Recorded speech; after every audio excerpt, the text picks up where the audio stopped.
Tapos dito guys, parang may malaking condo. Ayan oh. Yung pinapakita ko sa inyo sa mga previous vlogs ko dito sa Taipei. Ayan guys, so napakalaking condo nito. And dito guys, mga kalapit na stores. And also, ang tawag dito mga hostel din. Sige. Ayan. So ngayon, uhubalin natin ang ating sapatos guys. Bawal kasi yung nakasapatos dito. So uhubalin natin to. Uhubalin muna natin. Tapos ilalagay dito yung mga sapatos. Ayan, may mga shoe locker din. Tapos meron dito sa bulletin board nila 9.1 booking.com.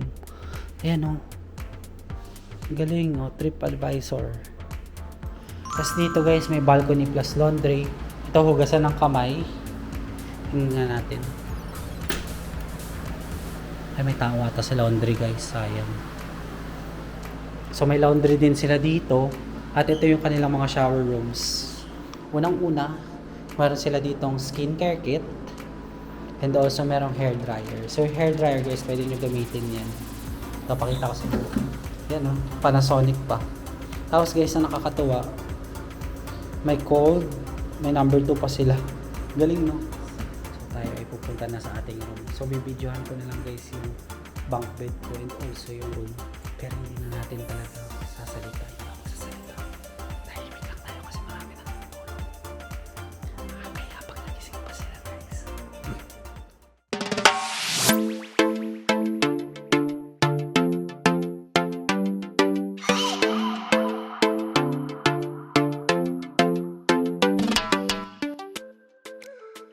Hi everyone, this is Lost Furukawa and welcome back again to another Taipei video. And for today's video guys, papakita ko na sa inyo ang ating hostel na pinagtuluyan dito sa Taipei, Taiwan. And guys, dito muna tayo sa neighborhood nila maglibot-libot. And papakita ko na rin sa inyo kagad yung pangalan ng ating hostel. Kasi guys, makikita nyo na rin naman sa likod ko. So sa neighborhood nito guys, sa tapat niya may W Fitness. Yan. Kita nyo ba? Kita nyo naman. So dito, I think part siya ng condo guys or hotel. Itong W Fitness. Ayan. So nakikita ko kanina yan. As in visible yan guys sa ating pwesto. And I think ito ata yung ating pwesto sa second floor. Yung sa window side mismo. Zoom natin guys para makita nyo. Ayan guys, oh, yung jacket ko. Di ba kitang kita pala dito sa window, nakakahiya. Ayan. Tapos ito yung pangalan ng ating hostel. Ayan. So ang Wicam Hostel. Tapos dito guys, parang may malaking condo. Ayan oh. Yung pinapakita ko sa inyo sa mga previous vlogs ko dito sa Taipei. Ayan guys, so napakalaking condo nito. And dito guys, mga kalapit na stores. And also, ang tawag dito mga hostel din. Sige, punta tayo sa may bandang highway lang para makita nyo yung surroundings natin. Ayan o guys, so mga hostel yung mga yan. Tapos ito dito, panay motorcycle parking sila. Ito guys, ito ata yung entrance ng condominium. Akala ko nga nung una guys, parang office building siya. Pero hindi, parang hotel siya or condo. Ayan na, makikita nyo na ang ating highway dito sa ating hostel. Ito yung pinakamalapit na highway. Hanggang, hindi, Gango Street kasi ito eh. Hindi ko alam kung anong pangalan na itong, teka, makikita ata natin dito. Hindi rin guys, Gango Street lang din yung pangalan. So dito may bus stop na rin. Ayan no, mini bus stop nila. Tapos guys, may 7-Eleven doon. May Family Mart din dito. And also, ano pa ba? Ito ata para mga stores yung mga yan. Hindi ko mabasa kasi guys eh. Parang Patek Philippe. And also 92 watch ko. Ito guys, hotel din. Anong hotel to? The Dealer Hotel. Try nyo nga to guys, i-check itong The Dealer Hotel sa booking.com or sa Agoda kung mura lang. Tapos 7-Eleven ulit. Ayan, tas mga stores yun nandito. Diba guys, napakalapit niya sa highway. Tapos guys, yun nandun na subway. Yan, connected na yun sa airport MRT. So dyan, diretso lang konti. Yan, subway stations na yan. As in, napakaraming exit at platforms dyan pag labas natin dyan. So gusto ko sana ipakita sa inyo guys kasi medyo malayo siya dito. Kaya kayo na lang mag-explore kung sakaling nakita nyo tong video ko. So, sana tayo guys? Balik na tayo. So medyo ma-temple pa dito guys, parang sa Singapore lang. Ayan oh. may temple sila. Teka, zoom ko nga para makita nyo. Yan yung malapit sa ating hostel. Diba? Yan o. Para siyang shrine or temple. Alam mo, kalimitan dito sa Taipei din, yung mga bahay ganyan din. May mga Buddha, may mga shrine, may mga temples. So feeling ko hati pa rin dito sa Taipei. Like Buddhists and also Christians. Tapos guys, by the way, ito pala ay daanan. Itong highway. Kaya kapag nagpi-picture taking kayo dito, tingin-tingin lang din muna kayo. Ayan guys, so feeling ko talaga mayaman to eh. Yan o, kasi pang mayaman yan guys. So balik na tayo guys sa ating hostel para mapakita ko na.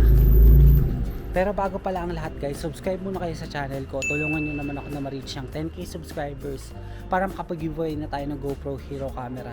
And para sa mga bago nga pala sa channel ko, ako nga pala isang travel vlogger and gumagawa ako ng mga travel guides both local and international. Kaya sa mga hindi pa nakaka-subscribe, subscribe na. So sa tabi ng ating hostel guys, meron ditong daily health shop. So parang regarding sa health, yung mga tinitinda nila dyan kapag umaga, sayang na hindi natin nakikita kasi sarado na ngayon.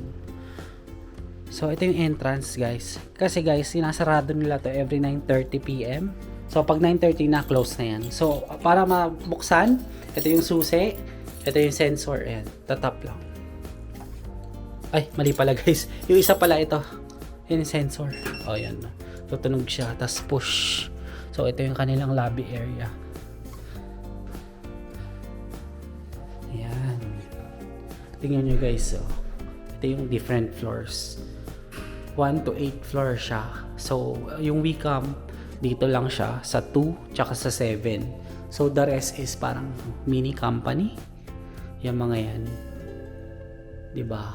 Tapos yung nasa 8th floor, hindi ko mabasa. Ito ata directory, basahin yan, no? Yan. Tapos dito guys, ito yung fire exit nila. So, pwede kayo dito maglakad-lakad. Kung sakaling gusto nyong umakyat ng naglalakad lang, diba? Tapos dito yung kanilang lobby area. So ito yung kanilang elevator. Ganyan lang siya kasimple guys. So nandito rin yung mga floors. So second floor lang tayo. Yan guys, so may mga salamin din. Yan yung outfit natin guys. Parang pang Pinoy na Pinoy yung datingan. Akala mo hindi malamig. Yan. So ngayon uhubarin natin ang ating sapatos guys. Bawal kasi yung nakasapatos dito. So, hubarin natin to. Hubarin muna natin. Tapos, ilalagay dito yung mga sapatos. Ayan, may mga shoe locker din. So, meron din sa susi yan, guys. Yung maliit. Ito.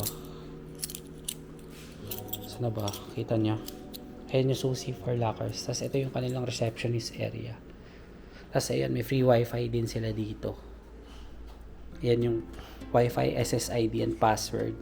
And also, ito meron din silang ganyan. Nagamit ko tong mga to guys. Try nyo rin ko sakaling hindi kayo makakonect dito. Pero ito, nakakonect na ako ngayon. Kaya okay naman siya. Mabilis din naman. Tapos meron dito sa bulletin board nila, 9.1 booking.com. Ayan o. Galing o. TripAdvisor. Wow. Tapos ito guys, may charge yung kanilang big towels. $50. And ito, may mga bayad guys. So dito natin insert yung coin kung sakaling order kayo nitong bath or kung sakaling magre-renta kayo nitong bath towel or itong mga toothpaste at toothbrush, etc. So ano pa makikita dito guys? Ito mga ballpen lang eh. Pati ito timer nila. Ay, parang clock lang din eh. So ayan yung itsura ng mga shoe locker. So ito yung sa akin. Yan o, nakalagay yung tsinelas ko dyan. Meron silang telephone dito. Tapos ito yung mga CRs nila. Tapos ito guys, may map sila ng Taiwan. Kung sakaling gusto nyo mag-travel sa Taiwan, yan guide. Tapos dito guys, lagayan nila ng payong. Kung sakaling nakikita nyo sa tabi ng elevator. Yan, lagayan ng payong. Tapos ito, dito, yung male tsaka female na slippers. And ito pang checkout. Siguro nililinis nila yung sleepers kada may nag-check out. Tapos ito yung kanilang hallway guys. Ito kasi, ito yung fire exit. Tapos, ito yung mga other rooms pa. Yan guys, so ang dami nakalagay sa bulletin board nila. So kapag nandito kayo, basa-basahin nyo lang if may free time kayo. Galing no, sipag nila. Sige, diretso lang tayo guys. Exit din yan. Pero hindi nakaka-exit yung mga tao dyan. So staff lang ata pwede dyan. Tapos ito para mga CR din. Hindi pa tapos. Para may ginagawa pa nga yung CR dyan eh. Pero ayan, as in mga CR din siya. Shower rooms. Tapos dito guys, may balcony plus laundry. Ito hugasan ng kamay. Tingnan nga natin. Ay, may tao ata sa laundry guys. Sayang. So may laundry din sila dito. At ito yung kanilang mga shower rooms. Ayan. Ang dami nila guys hugasan. Oh. Talagang maramihan. Tapos ito CR. Ayan. Mga CR din. Ito pang staff. Ito mga rooms din. Tapos ito guys, ito yung sinasabi ko sa inyong freebies. Unang-una, meron sila ditong skincare kit. And also merong hair dryer. So hair dryer guys, pwede nyo gamitin yan. Ito, pakita ko sa inyo. Yan o, Panasonic pa. Tapos guys, na nakakatuwa, may cold, may number 2 pa sila. Galing no? Tapos ito, may tissue. Ito, may face cleanser. Ito mga to, cleanser. So, libre yan guys. Pwede nyo gamitin. And may cotton buds. Itong pang ngipin. And itong parang Sanrio. Diba? As in guys, itong hotel ko is mura lang. Tapos may libreng cleanser pa, etc. Napakaraming freebies. Tignan na natin guys yung kanilang lobby area. So, sana wala na tao. Ayan. Tahimik na. Hi. So, ito yung kanilang lobby area. Oh. Ito yung living room. Dito maraming tao dyan kapag gabi. Ito also umaga. And nanonood sila ng TV dito. So dito pwede nyo rin pagtambay. As in napakarami guys na pwedeng umupo dito. Ito yung mga kumot tsaka siguro mga sapin. Tapos dito guys, ito pala yung lagayan nila ng luggage kung sakaling gusto nyo mag-check out tapos ipalagay. So dito pwede. So dyan din tayo maglalagay ng luggage bukas siguro. Papaalam lang din tayo na babalik lang din sa hostel. Tapos ito parang mga souvenirs sa pampasalubong din. Ayan o. Isang photocard is $30 and kapag apat 100. So sale siya. Kapag apat yung bibilihin nyo. Ayan o, self-service luggage room. So tayo yung responsible sa luggage natin dito. Ito ata staff room. Tapos sakaling may bayad kayo, pwede nyo ilagay dun sa coin. Tapos ito, Wi-Fi hotel password. Yan. So lalaro sila guys ng Jenga. Ito ay ano to? Para mga ilaw o switch. O nga no. Yan ata yung mga switch guys. Per ano tawag dito? Per ano? Yung mismong bunk bed. Galing. Ito yung Taiwan map. Ayan o, subway station map nila. Diba marami. Kita nyo ba guys? Hindi na masyado, diba? Medyo madilim na rin kasi. Pero yan, search nyo lang din sa internet kung sakali gusto nyo makita yung mismong subway station ng Taipei. Ito mga plants lang din, may design sila. Tas ito, coffee, tea, free yan mga yan. Ito coffee, tapos ito biscuit. As in free. Pero pagdating dito guys sa taas, ito yung may bayad. Mga noodles. Halimbawa ito, 60. Ito, 40. Yan. So may mga bayad yung iba. Ito may oven din sila dito na pwede nyo magamit. Mga kutsara, tsaka panghalo. Tapos ito hugasan guys. Tignan nyo guys, kompletos recados na kasi meron pang dishwashing liquid. Tsaka ito yung mga basang pwede nyo gamitin. Basta hugasan nyo lang. And ito yung mga mangkok na pwede nyo magamit din. Yan, tsaka kutsara, tinidor. So basta hugasan nyo lang yan guys. And ito, may free water sila. So cold, hot, warm. Ayan guys, ito naman pag-insert ng coin. Dito yan sa ref. Kasi meron silang minibar. Buksan natin ang kanilang minibar. Para makita nyo. Ayan. So honesty is the best policy lang. Kailangan nyo lang bayaran yan guys. Tapos ilalagay nyo dito sa coin. dito. Ito, ano ba naman ang ref nila? Oh, mga personal items din. So nakita nyo yung lobby area guys. So tayo ay pupunta na sa ating room. So bibidyohan ko na lang guys yung bunk bed ko and also yung room. Pero hindi na natin talaga sasalita. Hindi ako magsasalita. Tahimik lang tayo kasi marami nang tulog. Nakakaya pag nagising pa sila guys. So nag-vlog lang tayo ngayon para makapakita ko sa inyo yung hostel natin. Hindi nyo marinig guys. And so hindi tayo magsasalita. Ako magpasok tayo sa room. Kasi marami natutulog. Ayan, nakakaya game. Sana wala nang gising. Wala namang gising. Ito guys.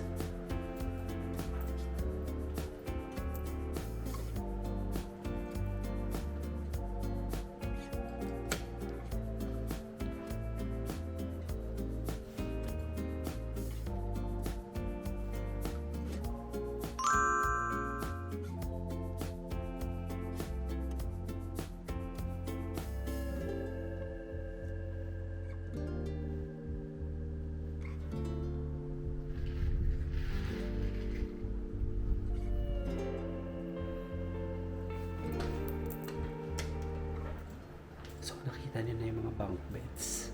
And ganun lang siya.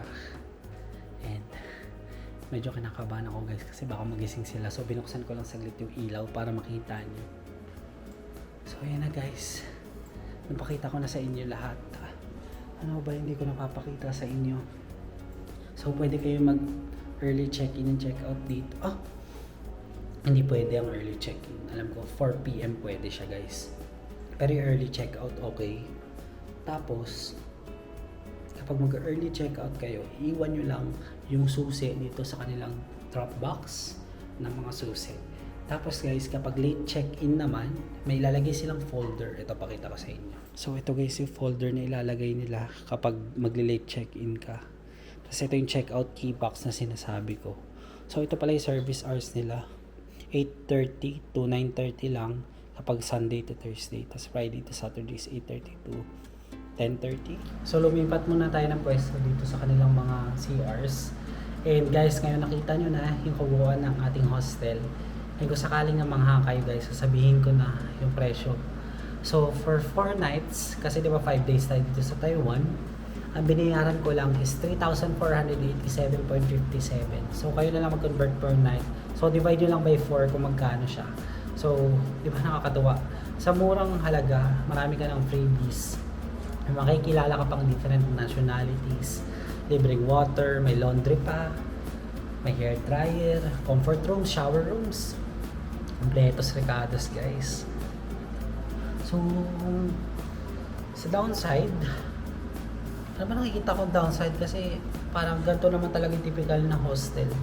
Parang okay siya sa akin. Okay siya sa akin talaga.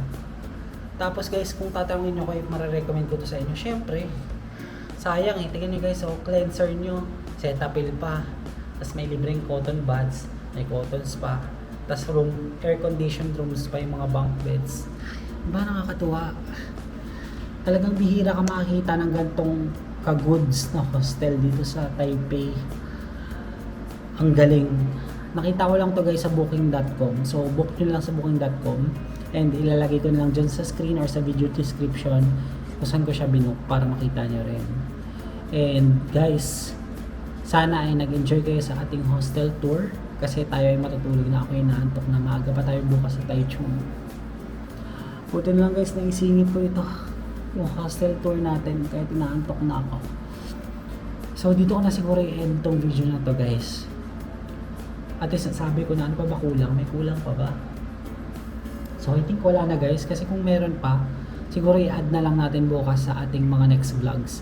So, today is our last night na puno yung itinerary natin. Kasi guys, bukas, parang pahapyaw na lang kasi pupunta na tayong airport. So, after natin mag-Taichung, babalikan natin yung bagahe natin para kunin na. And pupunta tayo sa isang night market or baka mag-night market muna tayo tapos tsaka natin kukunin dito. And dediretso na tayo sa airport. So, dapat mahabol natin yung train going to airport. So siguro mga 8 PM siguro alis na ako dito. Or tapos na ako sa mga vlogs ko. Ay, mamimiss ko tong Taipei guys. Napakarami ng pinagdaanan natin kaagad. 3 araw pa lang. Parang ang bilis, naiinis ako. Babalik na naman tayo sa Pilipinas guys na napakainit. So, wala tayong magagawa.